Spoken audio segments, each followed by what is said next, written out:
Bismillahirrahmanirrahim. Assalamualaikum warahmatullahi wabarakatuh.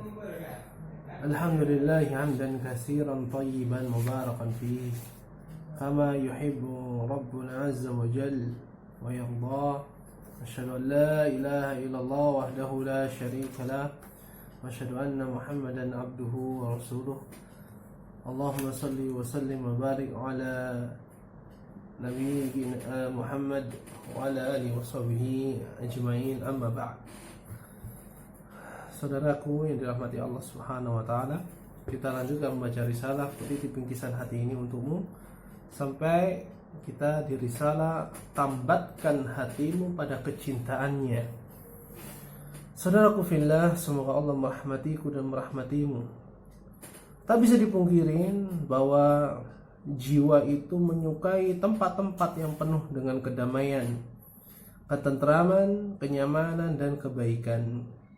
Bumi Allah yang ciptakan, ya, dan Allah hamparkan untuk kita huni ini menyimpan dan memiliki banyak sekali pesona, keunikan, keindahan, mulai dari gunung, laut, pantai, bukit, sungai, danau, desa ataupun tatanan kota. Dan semua itu adalah nikmat Allah yang wajib kita syukuri. Namun ketika Allah menyatakan melalui lisan utusannya sallallahu alaihi wasallam bahwa ada bagian bumi yang paling Allah cintai dan ada pula yang paling Dia benci, maka bagi insan yang cinta kepada Allah, yang berharap cintanya mendapatkan balasan dari Allah, tentunya akan berusaha mencintai apa yang Dia cintai dan menjauhi apa yang Allah benci. Seorang penyair mengatakan, ta'sil ilaha wa anta taz'um hubbah, hadza la umri fil qiyasi syani'u. Engkau bermaksiat kepada Allah sedangkan engkau mengklaim mencintainya. Sungguh ini adalah permisalan yang dibuat-buat. Lau kana hubbuka sadiqan la ata'tahu, innal muhibba liman yuhibbu muti'u. Seandainya cintamu itu benar, niscaya engkau akan mentaati Allah. Karena sesungguhnya orang yang mencintai itu pasti akan taat kepada yang dicintainya. Maka tambatkan hatimu pada kecintaannya. Malil muhibbi siwa iradati hibbih, innal muhibba bikulli barrin yadra'u.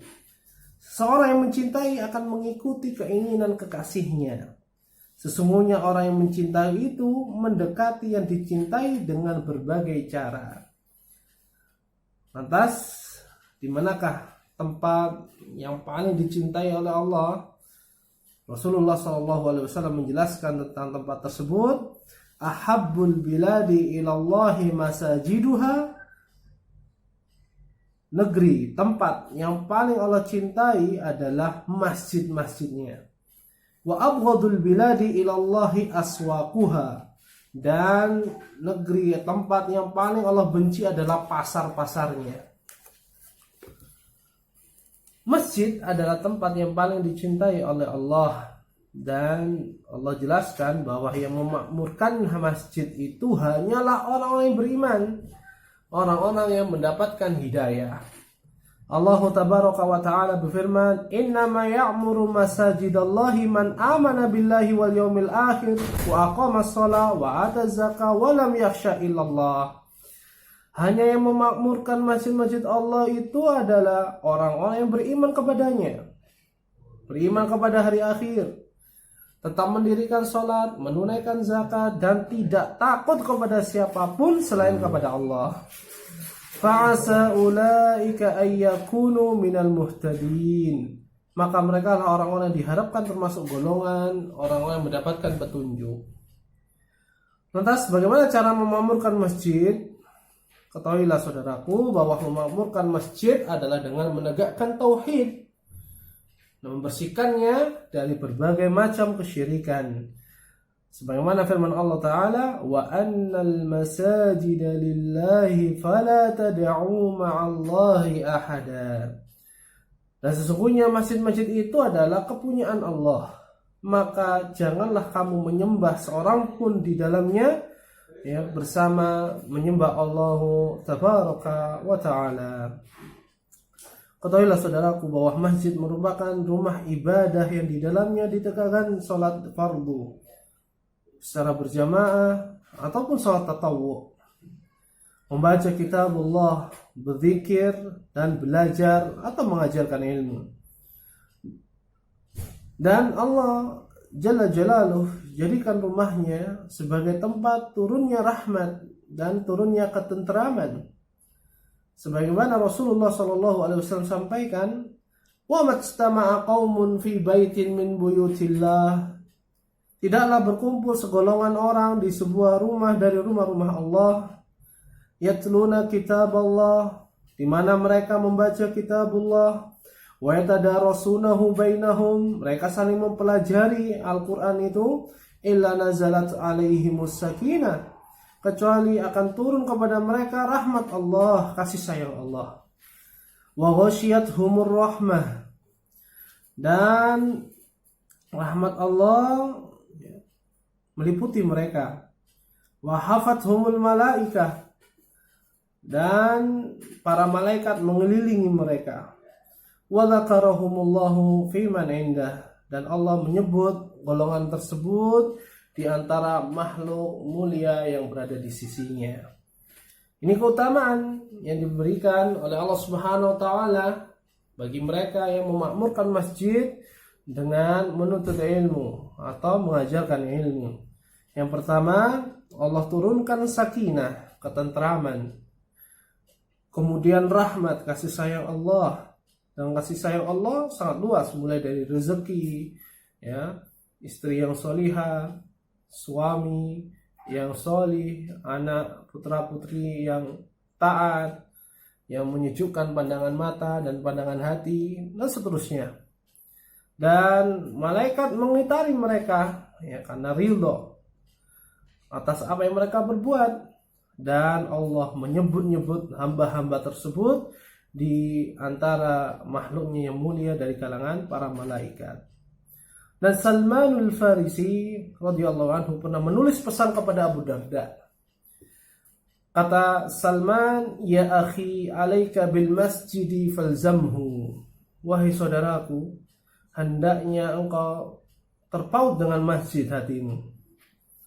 Fa inni sami'tu Rasulullah sallallahu alaihi wasallam yaqul, karena aku mendengar Rasulullah sallallahu alaihi wasallam bersabda, al-masjidu baitu kulli taqin. Masjid adalah rumah bagi setiap orang yang bertakwa. Ini pesan antara dua sahabat yang saling mencintai karena Allah, radhiyallahu anhuma. Bahkan mendatangi masjid untuk beribadah kepada Allah Azza wa Jalla, Allah akan berikan banyak kebaikan padanya.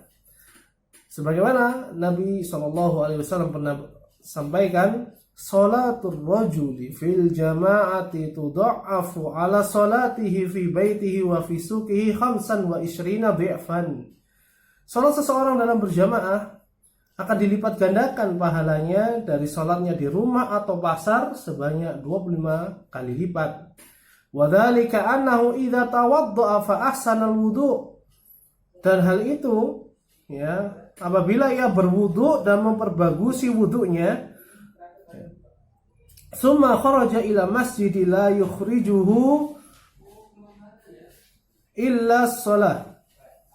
Kemudian dia keluar, ya, untuk ke masjid dan tidak ada sebab yang menjadikannya dia keluar dari rumahnya menuju masjid kecuali untuk salat. Lam yakhtu khutwatan illa rufi'at lahu biha darajah. Maka tidaklah ia melangkahkan kakinya selangkah kecuali sebab itu Allah angkat derajatnya 1 derajat. Wa khutta anhu biha khati'ah. Dan Allah akan hapuskan dari 1 langkahnya tadi 1 kesalahannya. Fa idza shalla lam tazilil malaikatu tusalli alaihi madama fi shalah fi musallahu. Apabila ia salat, ya, maka para malaikat senantiasa memohonkan keselamatan untuknya, bersolawat, ya, selama ia berada di tempat sholatnya, tidak batal. Dan doa malaikat itu Allahumma sholli alaihi, Allahumma arhamhu. Ya. Para malaikat mendoakan orang yang tadi, ya Allah berikanlah keselamatan untuknya, ya Allah rahmatilah dia, kasih sayangilah dia. Wala yazalu ahadukum fi sholatin man tadarus shalah. Dan kabar gembira bagi orang yang menunggu waktu sholat, kata Nabi SAW, dan seseorang itu senantiasa dianggap dalam keadaan sholat selama ia menunggu ditegakkannya sholat. Jadi dia dicatat sedang melaksanakan sholat meskipun dia sedang duduk. Wallahu ta'ala alam. Saudara yang dirahmati Allah Subhanahu wa taala, Nabi SAW juga bersabda, Innalil masajidi autadan. Sesungguhnya masjid-masjid itu memiliki penghuni. Al malaikatu julasa'uhum. Para malaikat adalah teman mereka. In ghabu yaftaqidunahum. Apabila mereka gaib, tidak hadir ke masjid, maka para malaikat itu merasa kehilangan mereka. Wa in maridu aduhum. Apabila orang-orang yang hatinya terkait di masjid itu sakit sehingga menghalangi mereka untuk datang ke masjid, maka para malaikat itu akan menjenguknya. Wa in kanu fi hajatin a'anuhum. Dan apabila mereka memiliki kebutuhan, maka para malaikat itu akan membantunya. Ini adalah kabar gembira bagi setiap sahabat saja yang memiliki hati terpaut dengan masjid-masjid Allah Subhanahu wa taala, tempat yang paling dicintai oleh Allah Azza wa Jalla. Maka tambatkan hatimu di rumahnya, di rumah Allah, hingga engkau tumbuh dalam beribadah kepadanya, dan hingga hatimu terkait dengannya dan merindukan untuk beribadah kepada Allah, sehingga kelak di saat manusia dan jin berdiri panik saat mahsyar, engkau mendapatkan naungan Allah.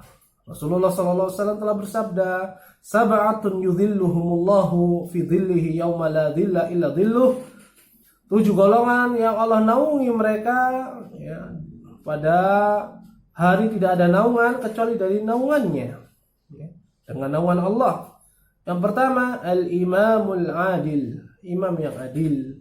Wasyabun nasha'a bi ibadatillah, pemuda yang tumbuh dalam beribadah kepada Rabbnya. Wa rajulun qalbuhu mu'allaqun fil masajid, dan seorang yang hatinya selalu terkait dengan masjid. Adapun pasar, saudaraku yang dirahmati Allah Subhanahu wa taala, sebagaimana dalam hadis, seburuk-buruk tempat di sisi Allah. Dan apabila engkau memperhatikan keadaan pasar, maka engkau akan dapatkan apa? Maka pasar itu berkumpulnya manusia yang beriman ataupun yang kafir, yang bertakwa ataupun yang fasik, yang adil ataupun yang zalim, yang berakhlakul karimah ataupun yang rusak akhlaknya, bermacam-macam karakter dan keadaan orang-orang yang ada di dalamnya. Di dalamnya tidak sedikit yang lalai dari beribadah kepada Allah. Nas'alullah salam wal afiyah. Belum ditambah dengan kumpulnya kemaksiatan di dalamnya, mulai dari sulap, sihir, jual beli jimat, penipuan, jual beli dengan sistem riba, kemudian penipuan, perjudian, ikhtilat, bercampur baur, tabarruj, bersoleknya para wanita di hadapan selain mahramnya, kemudian tersiarnya musik dan nyanyian, berdesakan, dan masih banyak kemungkaran yang Allah Subhanahu wa taala lebih tahu bagaimana keadaan hakikatnya. Semua itu bukan berarti engkau tidak boleh memasuki pasar, sekali-kali tidak. Namun janganlah engkau tambatkan hatimu pada pasar atau mall. Bahkan termasuk tanda-tanda dekatnya kebangkitan hari kiamat adalah banyaknya pasar dan saling berdekatannya pasar. Perhatikanlah hadis Nabi SAW, la taqumus sa'atu hatta tadhharul fitan. Tidak akan tegak hari kiamat hingga nampak banyak sekali fitnah-fitnah. Wa yaksurul kadzib, dan merajalelanya tambah banyaknya kedustaan. Wa tataqarrabal aswaq, dan saling berdekatannya pasar-pasar. Wa yataqarrabaz zaman, dan saling berdekatnya waktu. Tidak terasa waktu habis. Wa yaksurul harj, dan banyaknya al-harj.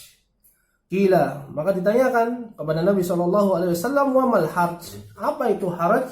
Maka Nabi SAW mengatakan al-qatl, yakni pembunuhan. Banyaknya pembunuhan adalah tanda kecil tegaknya hari kiamat. Maka tidak pantas penuntut ilmu, penghafal Quran untuk berlama-lama di pasar atau sering keluar masuk pasar atau tempat pembelanjaan tanpa ada keperluan yang dapat dibenarkan, yang dia bisa menyampaikan hujahnya di hadapan Allah Subhanahu wa taala kelak. Namun kalaupun terpaksa ya, karena ada kebutuhan, maka jangan lupakan kebaikan yang Rasulullah Shallallahu alaihi wasallam sampaikan. Apa? Perhatikanlah sabda Nabi Shallallahu alaihi wasallam, "Man dakhala as-suqa faqala la ilaha illallah wahdahu la syarikalah, lahul mulku wa lahul hamdu yuhyi wa yumit, wa huwa hayyun la yamutu biyadihil khair, wa huwa ala kulli syai'in qadir." Kata Nabi Shallallahu alaihi wasallam, barang siapa yang memasuki pasar kemudian dia berdoa, la ilaha illallah wahdahu la syarikalah, tidak ada sesembahan yang benar ya, kecuali Allah saja, tidak ada sekutu baginya. Lahul mulku wa lahul hamdu yuhyi wa yumit, baginya semua kekuasaan kerajaan dan baginya pujian yang penuh dengan kecintaan dan pengagungan, yang menghidupkan dan mematikan. Wa huwa hayyun la yamut biyadihil khair, dia itu yang maha hidup tidak akan pernah mati, di tangannya Allah lah segala kebaikan itu. Wa huwa ala kulli syai'in qadir, dan Allah maha kuasa atas segala sesuatu. Maka kata Nabi Shallallahu alaihi wasallam, kataballahu lahu alfi sanatin hasanatan. Kataballahu lahu alfi hasanatin. Maka Allah akan mencatat baginya, orang yang masuk ke pasar dengan membaca doa tersebut, sebanyak 1.000.000 kebaikan. Wa maha anhu alfi sayyi'atin, dan Allah akan hapuskan baginya darinya 1.000.000 kesalahannya. Wa rafa'alahu alfi darajah, dan Allah akan angkat ya 1.000.000 derajat baginya. Wa banalahu baitan fil jannah, dan Allah akan bangunkan untuk dia sebuah rumah di surga. Ini adalah keutamaan yang sangat besar bagi orang yang bertauhid, yang memasuki pasar hanya untuk melaksanakan kebutuhannya saja, dan dia berdoa dengan doa yang mengandung makna tauhid yang sangat agung.